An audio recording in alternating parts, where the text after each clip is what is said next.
I don't like Grahamstown for all kinds of reasons. I mean, the fact that it's just so backward in terms of how people relate to each other, in terms of race, is, you know, it's just basically horrific.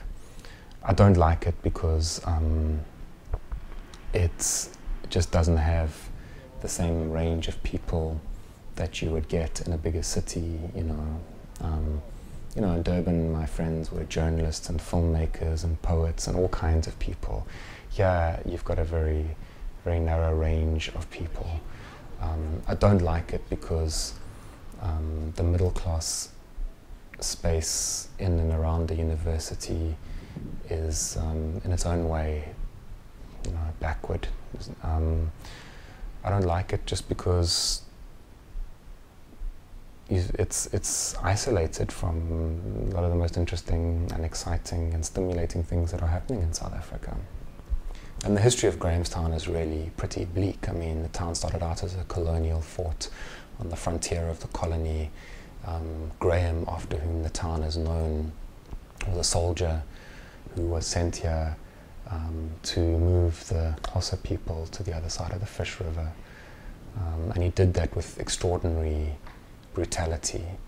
In fact, he wrote a letter back to his commanders saying that he had achieved it by use of a proper degree of terror. I mean, there's simply, in a town like this, can be no nostalgia for history. It's just a story of brutality and exclusion. The most significant political change that I've seen is a move towards a more repressive order. I mean, it's much worse in other parts of the country. I'm not saying that Grahamstown is particularly bad, but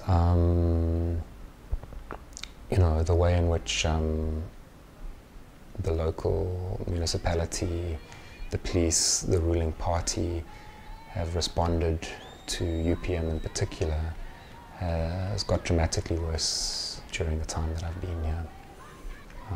I have not seen any real progress. Obviously, if one takes the long view, the shift from the colonial order to the apartheid period, the post-apartheid period, I mean, then one would call it very differently. Today, people are doing what you are doing all over the world. In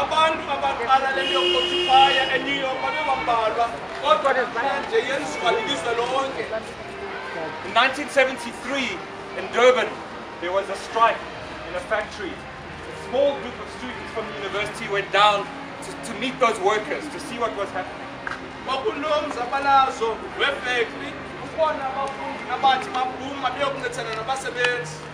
Out of that meeting between those workers and students, developed a trade union movement that helped to bring down apartheid in the 1980s.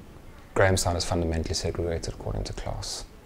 You know, I mean, I think that's obvious. And obviously the fact that, you know, white space is no longer hermetically sealed and regulated according to race as it was is an important step forward. But the fact is that, you know, that space has become a space for an elite, and it's protected often with considerable thuggery, actually, as well as by other mechanisms. And it's, I mean, it's just obvious to anyone who's been in Grahamstown for 10 minutes what a divided city it is.